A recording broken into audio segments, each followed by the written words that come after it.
Κάνε την εκπομπή σου. Οι πολίτες στα μικρόφωνα της δημόσιας ραδιοφωνίας. Κυρίες και κύριοι, καλησπέρα σας. Είμαστε στα στούντιο της ΣΕΡΑ Χανίων και σήμερα Δευτέρα 22 Απριλίου του 2013 σας παρουσιάζουμε την πρώτη από μια σειρά εκπομπών, 4 στο σύνολό τους, που μας έχει παραχωρήσει κρατική ραδιοφωνία και έχουν σαν θέμα τους το ρεζίτικο τραγούδι. Στα μικρόφωνα βρίσκονται ο Σταυρουλάκης ο Γιώργος. Καλησπέρα Γιώργο. Και ο Δασκαλάκης ο Μιχάλης. Καλησπέρα Μιχάλη. Και δύο είμαστε από τα Χανιά και συγκεκριμένα ο Γιώργος Σταυρουλάκης κατάγεται από το χωριό Κάινα του Αποκόρονα και μένει στο Βαρύπετρο Χανίων. Εγώ κατάγομαι από την Κίσαμο και μένω στο Σταλό Κιδωνίας. Είμαστε και οι δύο ιδρυτικά μέλη της παρέας Αγίου Στυλιανού που βρίσκεται στο Βαυκόπουλο Χανίων. Ο Γιώργος Σταυρουλάκης μάλιστα είναι ο δάσκαλος της παρέας αυτής. Στην τελευταία εκπομπή θα έχουμε τη δυνατότητα να μιλήσουμε πιο αναλυτικά για την παρέα μας, πότε δηλαδή ιδρύθηκε, για ποιο σκοπό και τι στόχο έχει. Σε αυτές λοιπόν τις 4 εκπομπές που είναι αφιερωμένες στο ρεζίτικο, θα προσπαθήσουμε να σας παρουσιάσουμε όλες τις πτυχές του μεγάλου αυτού κεφαλαίου της κριτικής παράδοσης. Θα διαβάσουμε κείμενα από βιβλία λαογράφων που έχουν ασχοληθεί με το ρεζίτικο. Θα διαβάσουμε και θα εξηγήσουμε αρκετά τραγούδια. Θα έχουμε καλεσμένους για να μας καταθέσουν τις δικές τους μαρτυρίες και φυσικά θα ακούσουμε αρκετά ρεζίτικα, 16 τον αριθμό. Τα τραγούδια αυτά ηχογραφήθηκαν από το συνεργείο της ΣΕΡΑ, το οποίο ήρθε στο χώρο μας, δηλαδή στην αίθουσα του Αγίου Στυλιανού. Εκεί, καθισμένοι η παρέα μας γύρω από την τάβλα, με μεζέδες και καλό κρασί, καλή διάθεση και τη σοβαρότητα που αρμόζει, προσπαθήσαμε να αποδώσουμε όσο το δυνατόν καλύτερα τα 16 αυτά ρεζίτικα. Ζητάμε την επίοικιά σας και ιδιαίτερα αυτών που γνωρίζουν καλά το ρεζίτικο, γιατί ίσως έχουμε κάνει κάποια λαθάκια ή υπάρχουν κάποιες ατέλειες. Αλλά η ηχογράφηση των τραγουδιών έγινε αυθόρμητα, κάτω από πραγματικές συνθήκες παρέας και όχι σε στούντιο, όπου εκεί το ζητούμενο είναι η τελειότητα. Στο σημείο αυτό βέβαια θα θέλαμε να ευχαριστήσουμε δημόσια όλους τους εργαζόμενους της ΣΕΡΑ Χανίων για την υπομονή τους και την καλή διάθεση που έδειξαν απέναντί μας, γιατί εμείς δεν είχαμε την ανάλογη εμπειρία της ηχογράφησης, ούτε και του συστήματος των εκπομπών. Ιδιαίτερα θέλουμε να ευχαριστήσουμε τους δύο τεχνικούς, τον Κώστα Κωνσταντινίδη και Κώστα Δάνδολο, για την υπομονή τους και τις πολλές εργατόρες που διέθεσαν για μας. Τέλος, θέλουμε να ευχαριστήσουμε τη Διευθύντρια του Κρατικού Σταθμού στα Χανιά, την κυρία Άννα Μακράκη Καρέλα, για την αμέριστη βοήθεια, κατανόηση, στήριξη και εμπιστοσύνη που μας έδειξε. Στην πρώτη, τη σημερινή δηλαδή εκπομπή, θα πούμε τι είναι τα ρεζίτικα, γιατί ονομάστηκαν έτσι, πότε και πώς δημιουργήθηκαν, σε τι κατηγορίες και σκοπούς χωρίζονται και πώς τραγουδιούνται και από ποιους.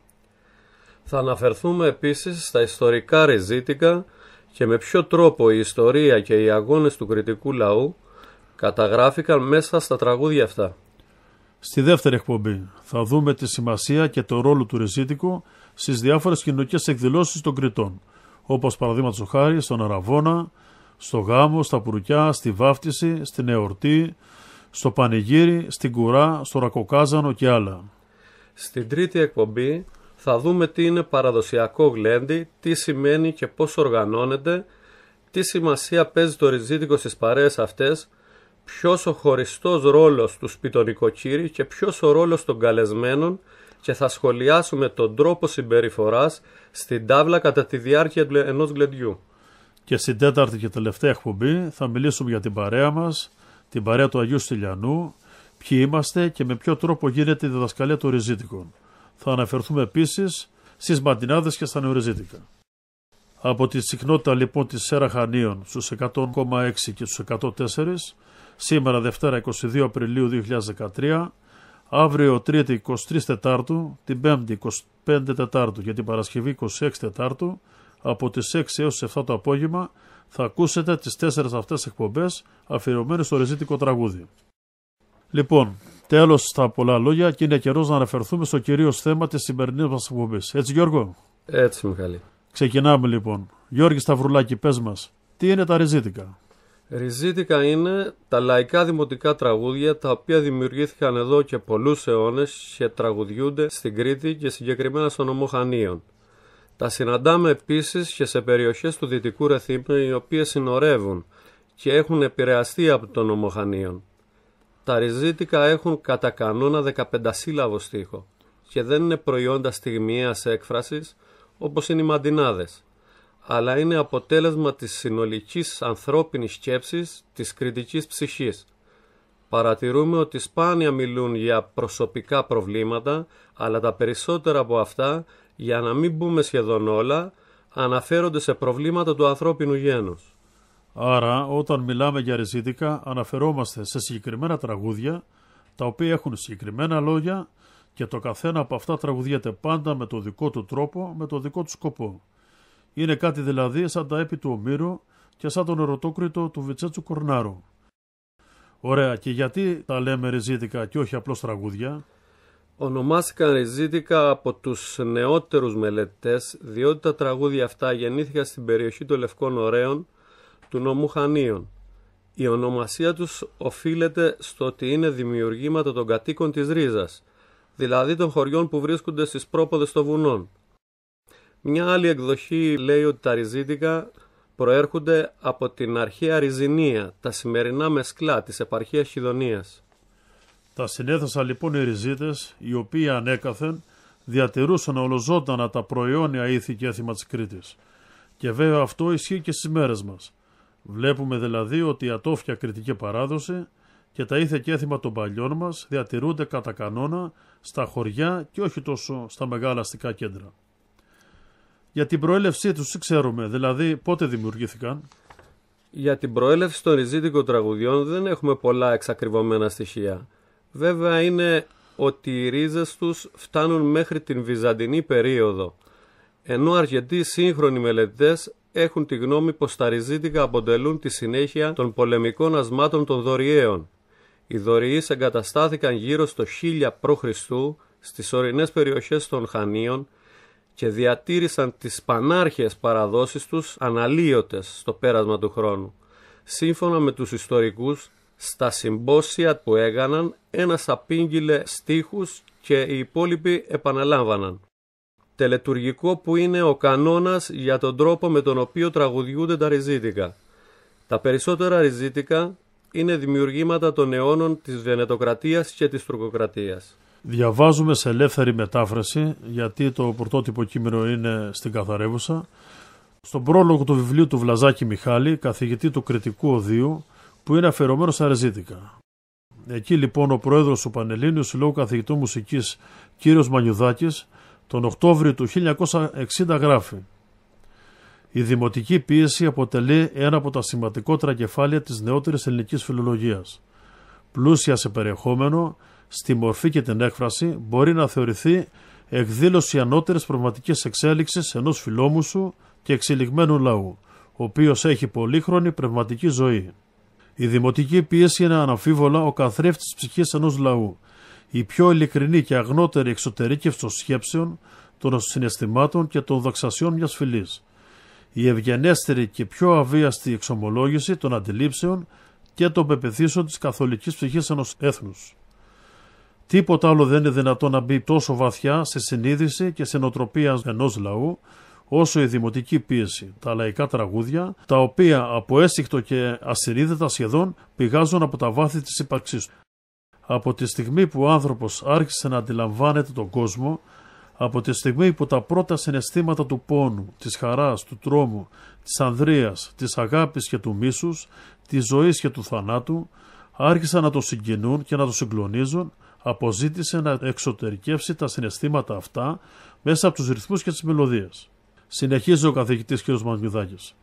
Ο κρητικός λαός, με την ευγένεια της ελληνικής του καταγωγής, την εκδηλωτική θερμότητα της μεσογειακής του ιδιοσυγκρασίας και την ψυχική του ευαισθησία, αισθάνεται και σκέφτεται ποιητικά.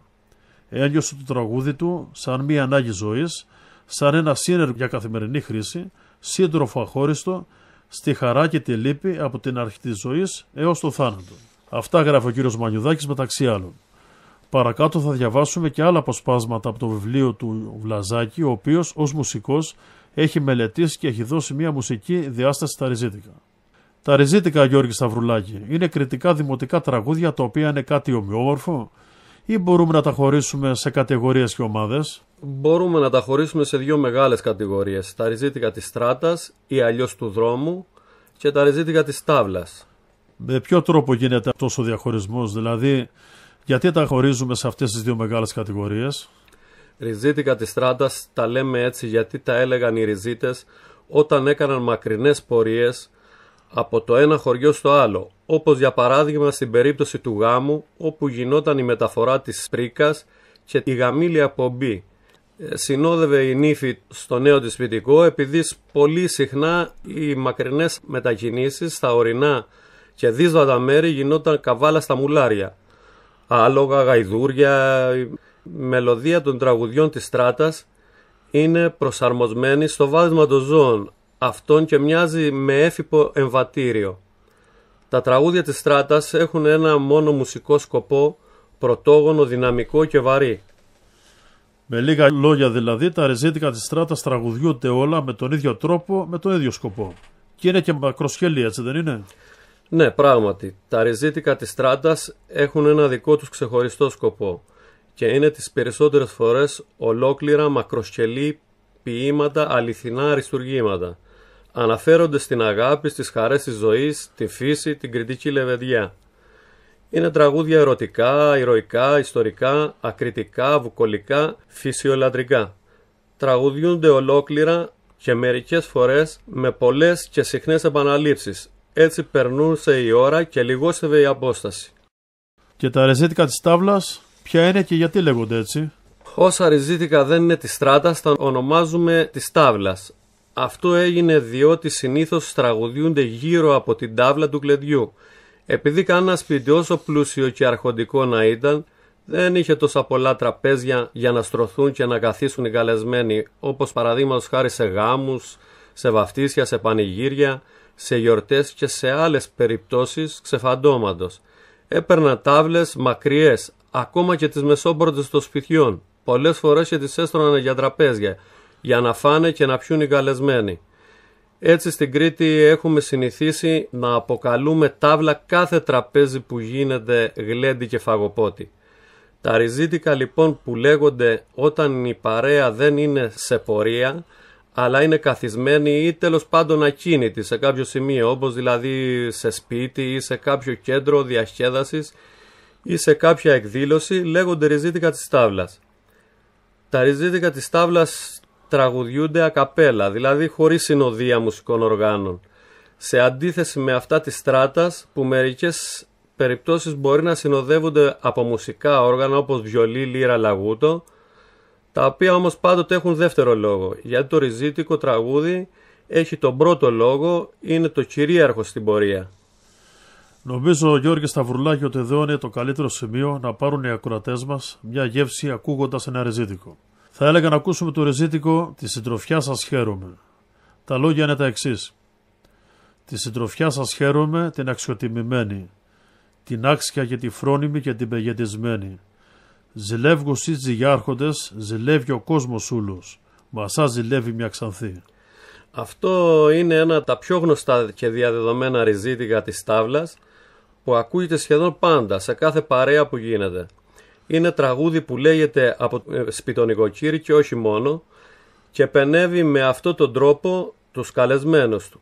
Υπάρχει και η άποψη ότι το ριζίτικο αυτό, όπως πάρα πολλά ριζίτικα, έχει αλληγορική σημασία και αναφέρεται σε ιστορικά γεγονότα. Αλλά στις μέρες μας έχει καθιερωθεί ως ένα από τα κύρια τραγούδια του σπιτονικοκύρη. Ας ακούσουμε λοιπόν το ριζίτικο «Τη συντροφιά σας χαίρομαι». Στο σόλο είναι ο Μπάμπης Γιακουμάκης και απαντάει η παρέα του Αγίου Στελιανού. Τη συντροφιά σας και τη συντροφιά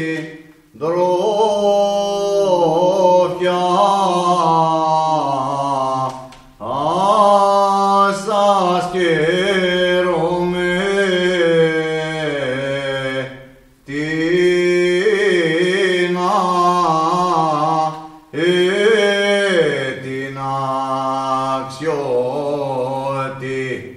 την αξιότιμη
καμιά δεν μοιάζει.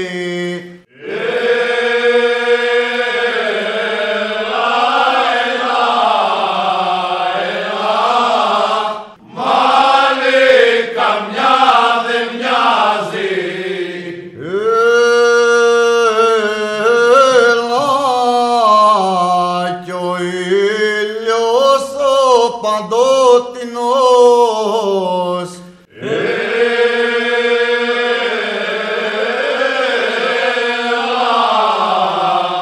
κι ο ήλιος ο παντότινος κι ο ήλιος ο παντότινος παίρνει το φως και λιάζει.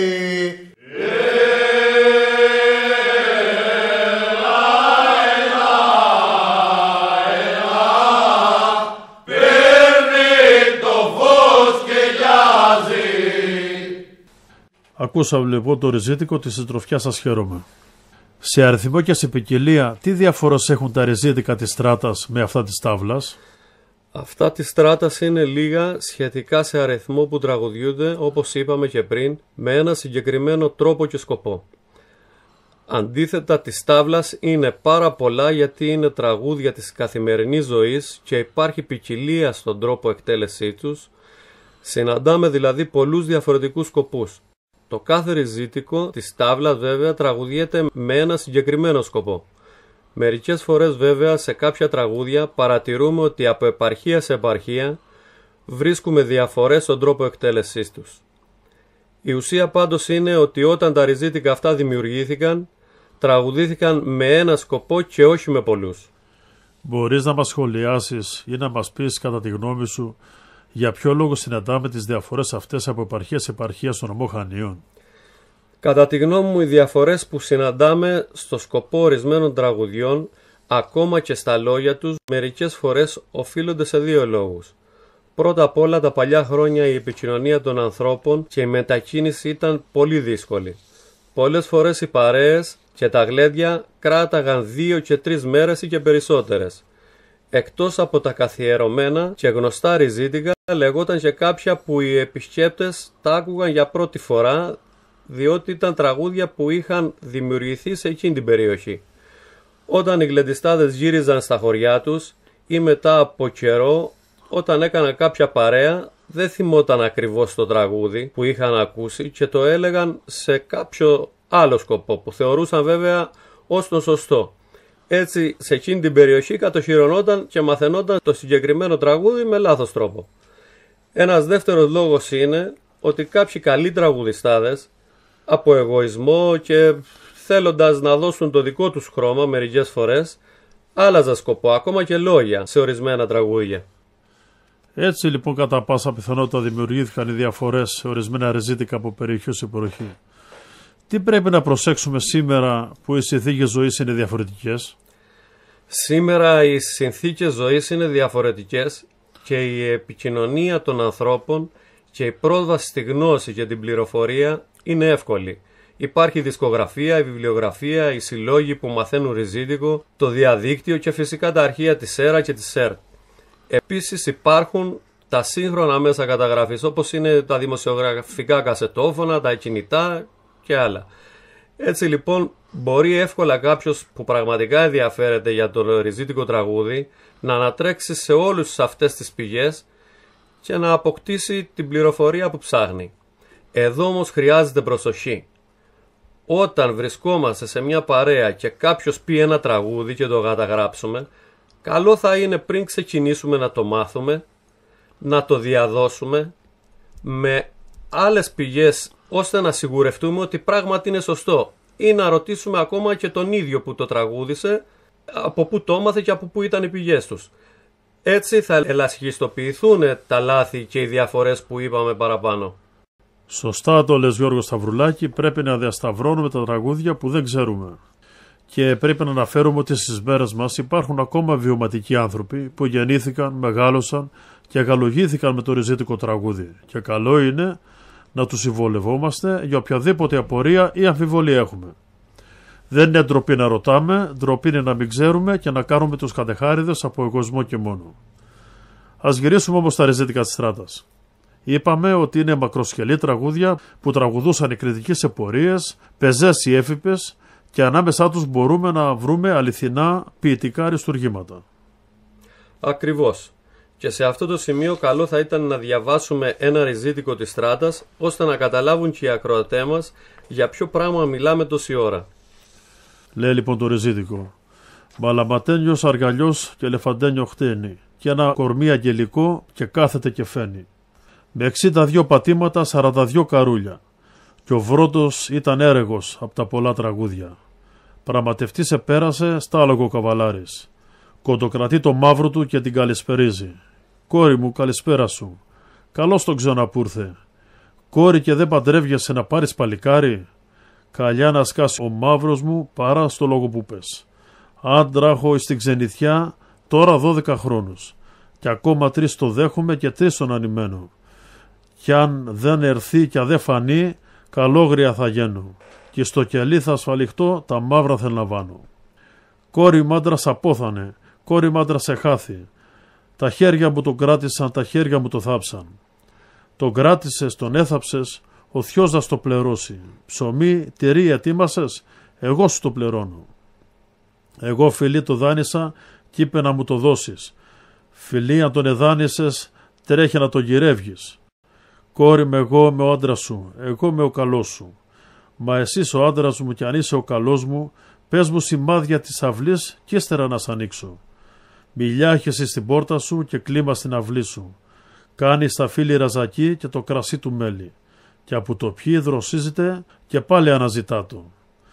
7 σημάδια της αυλής τα ξέρει ο κόσμος. Πες μου σημάδια του σπιτιού κι ύστερα θα σ' ανοίξω.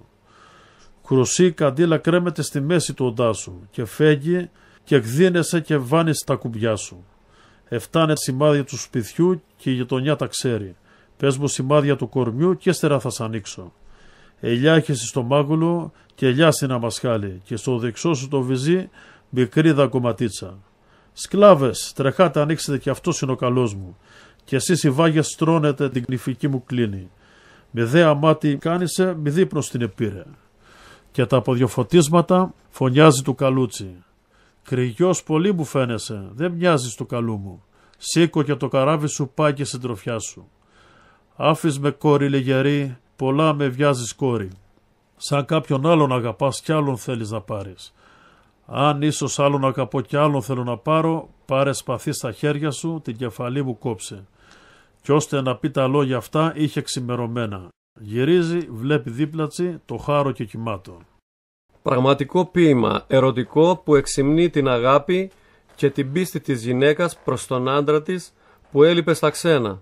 Παρατηρούμε τις ερωτήσεις και απαντήσεις, δηλαδή το διάλογο που γίνεται τεχνική που θυμίζει όμηρο. Ακόμα παρατηρούμε τον τρόπο που χρησιμοποιούσε ο χάρος ώστε να ξεγελάσει την κόρη με το αγγελικό κορμί και να κοιμηθεί μαζί της. Αυτό μας θυμίζει στην αρχαιότητα του θεού του Ολύμπου, που έπαιρναν διάφορες μορφές για να ξεγελάσουν τους θνητούς. Δυστυχώς, Γιώργο, στις μέρες μας σπάνια ακούγονται τα ριζίτικα της Στράτας, γιατί όλοι τώρα χρησιμοποιούμε τα αυτοκίνητά μας και δεν διανύουμε αποστάσεις πεζή με άλογα. Έτσι είναι, Μιχάλη. Συνήθως στις μέρες μας ακούμε ριζίτικα της Στράτας είτε σε κάποιο παραδοσιακό γάμο όταν πηγαίνει η νύφη, ο γαμπρός στην εκκλησία, είτε σε κάποιο πανηγύρι όπου οι παρέες πηγαίνουν από το ένα σπίτι στο άλλο. Αυτά τα πανηγύρια σπανίζουν σήμερα και συναντάμε ακόμα μόνο σε ορισμένα ορεινά χωριά. Όταν γιορτάζει η εκκλησία του χωριού, μετά τη λειτουργία συνήθως υπάρχει το παραδοσιακό κέρασμα και μετά οι χωριανοί ανοίγουν τα σπίτια τους και περιμένουν τους επισκέπτες, τους λεγόμενους πανηγυριώτες, να περάσουν και να φιλέψουν ή να πιούν και ένα κρασί. Για τις παραδοσιακές παρέες, Γιώργο, και γενικότερα για τον τρόπο που γίνονταν τα γλέντια και τα πανηγύρια παλιά, αλλά και σήμερα θα έχουμε την ευκαιρία να τα πούμε με λεπτομέρειες σε άλλη εκπομπή. Ποιο είναι το πιο συνηθισμένο ριζίτικο της Στράτας στις μέρες μας? Υπάρχουν 4-5 τραγούδια που ακούγονται περισσότερο στις μέρες μας, όπως τα χελιδόνια της Βλαχιάς και τα πουλιά της Δύσης, Κοράσιο στην Ανατολή έφαινε και τραγούδια, Μηνάς μου κόρη κι έρχομαι, μα ίντα να βάλω να έρθω, κόρη και νιού σε παίζανε σόριο περιβολάκι. Και βέβαια το πιο συνηθισμένο, ξένο καβαλίκεψε να πάει στην οδό του. Για να δούμε το ριζίτικο αυτό. Ξένο καβαλίκεψε να πάει στην οδό του. Πιάσαν το ημέρες βροχερές και νύχτες με τα χιόνια. Δεν είχε με τα πιο μιλή, με ποιον να κουβεντιάζει. Και μίλια με το μαύρο του και ροζονάριζε του. Μαύρε μου γοργογόνατε και αν με κυκλοπόδι. Πολλές φορές με κλείτωσες από βαριές φουρτούνες. Κι αν με κλειτώσεις μαύρε μου που τούτη τη φουρτούνα, τα 4 σου πέταλα χρυσά θα σου τα κάμω. Τα δαχτυλίδια της ξαθής πρόκες θα σου περάσω. Να εξηγήσουμε εδώ ότι ο μαύρος είναι το άλογο που χρησιμοποιούσαν για τις μετακινήσεις τους και τις διάφορες αγροτικές εργασίες οι παλιοί κριτικοί. Λέει λοιπόν το τραγούδι αυτό για κάποιον ο οποίος καβαλίκεψε το μαύρο του, το άλογο του δηλαδή, για να πάει στον προορισμό του. Στο δρόμο τους έπιασε κακοκαιρία, βροχές και χιόνια και επειδή η ζωή και η επιβίωσή του εξαρτιόταν από το άλογο του, του κουβέντιαζε και του έταζε διάφορα πράγματα ώστε να του δώσει θάρρος και να καταφέρουν μαζί να ξεπεράσουν τις κακουχίες. Καλό θα ήταν εδώ να ακούσουμε ένα απόσπασμα από το ριζίτικο αυτό. Θα ακούσουμε λοιπόν 2 στροφές από το ριζίτικο της Στράτας. Ξένο καβαλίκεψε να πάει στην οδό του. Το αποδίδει η παρέα του Αγίου Στυλιανού με τον όσο πιο παραδοσιακό τρόπο γίνεται. Δηλαδή στο σόλο δεν είναι ένας μόνο, αλλά περισσότερα άτομα. Αυτό γινόταν γενικότερα στα τραγούδια της Στράτας για 2 βασικά λόγους. Πρώτον, όταν πήγαινα κάπου, το τραγούδι το ξεκινούσαν 3-4 άτομα μαζί για να μπορούν να ακούγονται, αφού το τραγούδι λεγόταν έξω στο δρόμο, σε ανοιχτό χώρο, και απαντούσαν οι υπόλοιποι συνοδοιπόροι. Και δεύτερον, όταν τελείωνε ένα γλέντι και η παρέα έφευγε μαζεμένη από το σπίτι των νοικοκύρη, έλεγαν όλοι μαζί το τραγούδι της Στράτας, το γνωστό. Έχετε γιά βασιλική και βιόλες αθισμένες και κοπελιές ελεύθερες και εσείς οι παντρεμένες. Και απαντούσε η παρέα του νοικοκύρη. Αμέτε φίλοι στο καλό και στην καλή την ώρα. Και να γεμίσει η Στράτα σας τριαντάφυλλα και ρόδα. Αυτό το τραγούδι, Μιχάλη Δασκαλάκη, είναι το πιο γνωστό και διαδεδομένο στις μέρες μας. Και θα το ακούσουμε στην τελευταία εκπομπή σαν επίλογο. Γιατί πιστεύω ότι έτσι θα κλείσουμε με τον καλύτερο τρόπο τον κύκλο των εκπομπών. Πάμε λοιπόν τώρα να ακούσουμε το ριζίτικο της Στράτας, ξένον καβαλίκεψε να πάει στην οδόν του.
Ακούσαμε λοιπόν το ρεζίτικο της Στράτας, ξένον καβαλίκεψε να πάει στην οδό του.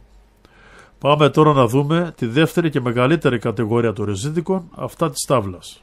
Είπαμε και νωρίτερα ότι όσα ρεζίτικα δεν είναι της Στράτας λέγονται της τάβλας.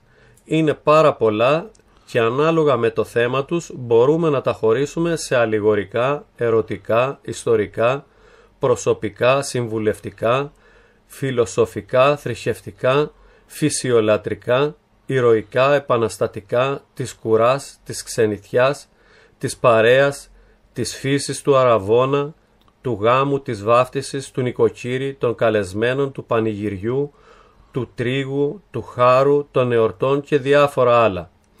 Τα ριζίτικα αυτά είναι αληθινά ποιητικά διαμάντια. Οι στίχοι τους συνήθως είναι λεβέντικοι, γεμάτοι παλικαριά, αισιοδοξία, θάρρος και ανθρωπιά.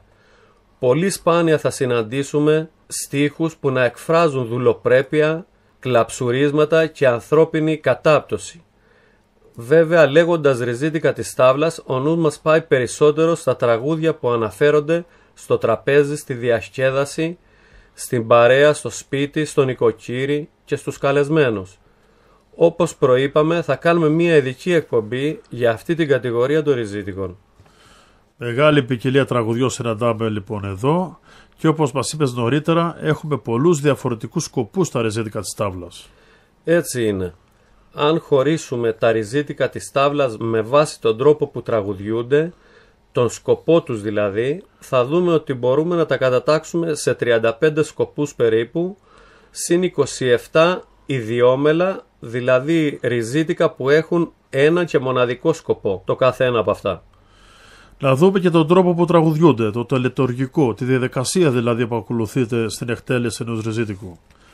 Ας διαβάσουμε στο βιβλίο του Ιδωμενέα Παπαγρηγοράκη που εκδόθηκε το 1956 τι γράφει για το θέμα αυτό. Αφού καθίσουν όλοι, ένας τραγουδιστής αρχίζει στην κατάλληλη στιγμή ένα ριζίτικο τραγούδι, βοηθούμενος με σιγανότερη φωνή και από τους γύρω συνθετημόνες. Λέγει την πρώτη στροφή του τραγουδιού που αποτελείται συνήθως από ολόκληρο τον πρώτο στίχο και το πρώτο ήμιση του δεύτερου στίχου και σταματά ως εκεί περιμένοντας την αναδίπλωση, την επανάληψη δηλαδή του μέρους που τραγούδισε από κάποιον άλλο τραγουδιστή που συνήθως κάθεται στην άλλη την αντίθετη πλευρά κοινός κούτελο της τάβλας. Ο απέναντι αυτός τραγουδιστής της άλλης άκρης οφείλει μαζί με την παρέα του να επαναλάβουν ακριβώς τα ίδια όσα τραγούδισε ο πρώτος. Έπειτα, πάλι ο αρχικός τραγουδιστής με την παρέα του συνεχίζει να τραγουδεί ολόκληρο τον δεύτερο στίχο και το πρώτο ήμιση του τρίτου. Τα ίδια ακριβώς πρέπει να επαναλάβουν και οι απέναντι έως ότου τελειώσει έτσι το τραγούδι, με την τρίτη και τελευταία επανάληψη. Στο τέλος βέβαια κλείνει ο τραγουδιστής με την ανάλογη ματινάδα. Αυτός είναι ο τρόπος που σε γενικές γραμμές τραγουδιούνται τα ριζίτικα στην τάβλα. Κλείνοντας η σημερινή μας εκπομπή θα ακούσουμε ποιο τραγούδι, Γιώργο Σταυρουλάκη? Μυρίζουν οι βασιλικοί, στο σόλο είναι ο Μανώλης Λουράκης.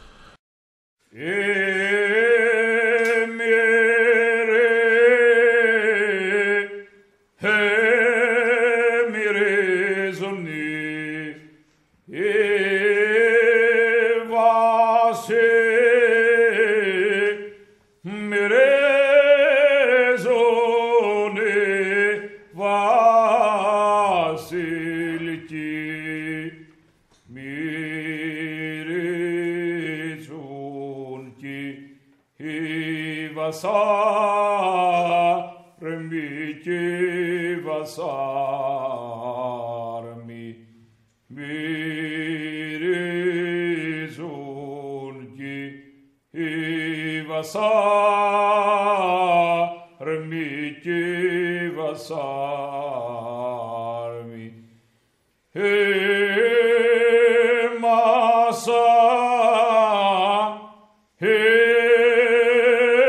Μασάμιρι, ζωφρό, μασάβερε, ζωφρόνιμος.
Ζωφρόνιμος, βασάρμιαδε, εμρίζουν, δε μυρίζουν, βασάρμιαδε, εμρίζουν, δε μυρίζουν.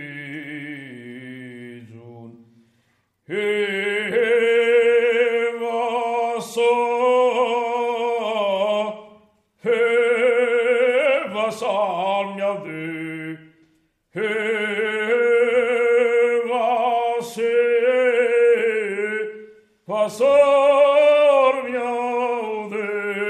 βασιλική.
βασάρμια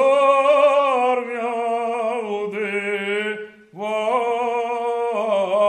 βασιλική, ουδε κάρε φυλάτα,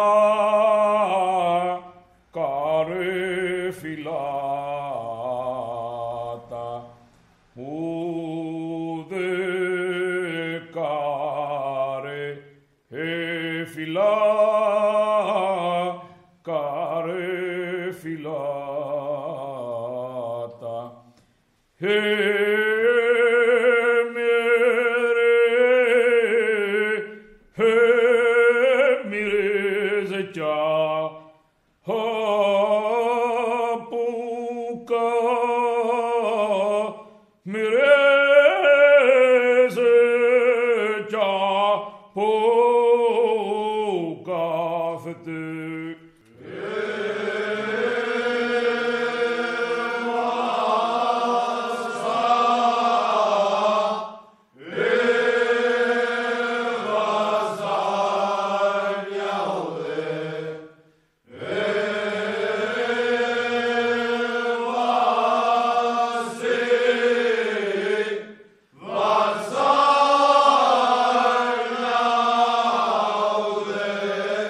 πως παντότε ξεχωρίζει.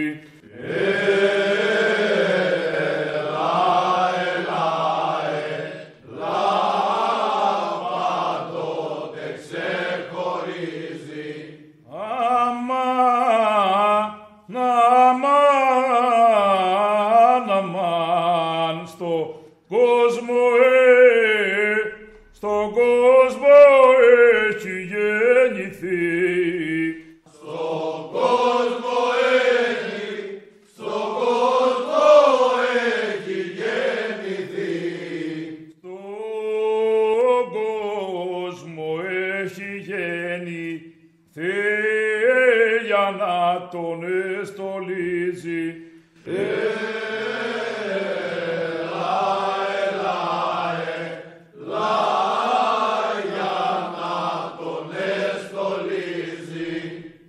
Ραντεβού λοιπόν αγαπητοί ακροατές, αύριο Τρίτη 23 Απριλίου για τη συνέχεια των εκπομπών που είναι αφιερωμένη στο ρεζίτικο τραγούδι.